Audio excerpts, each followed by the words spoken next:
ici, cet endroit et ce rendez-vous un peu annuel est un peu une sorte de chaîne de fraternité.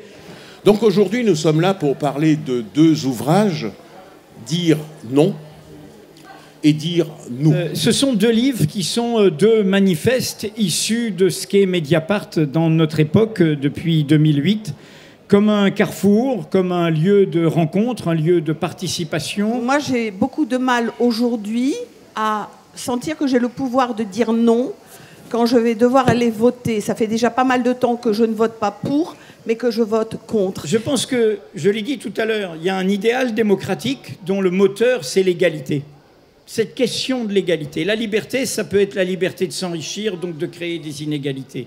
La fraternité, ça peut être la tentation de choisir des frères, donc d'en exclure d'autres. Donc ce qui fait qu'il y a un moteur, qu'il y a une dynamique, c'est cette idée d'égalité. Toute cette société capitaliste nous a touchés dans notre vie quotidienne, dans notre façon de réfléchir.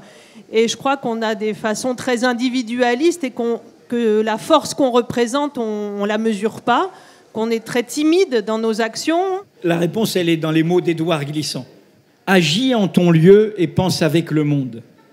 Agis en ton lieu. Donc agis là où tu es. Moi, j'ai agi dans mon métier, dans ma profession. Ed Villepénel, il est quand même le représentant aujourd'hui d'un journalisme indépendant. Mediapart, c'est un journal indépendant, donc du coup, c'est hyper intéressant de le voir ici, parce que donc Avignon essaye de mettre en valeur la culture et surtout la liberté d'expression et l'expression culturelle, etc. Donc Ed Villepénel, je pense que c'est très intéressant de pouvoir le rencontrer et de pouvoir débattre avec lui, parce que c'est quelqu'un qui est sur le plan des idées, sur la politique, etc. etc. Et donc, voilà, nous n'avons qu'à être, comme disait Hessel, des résistants qui créent en résistant, qui résistent en créant et qui disent non en inventant ainsi leur oui. Merci Edoui.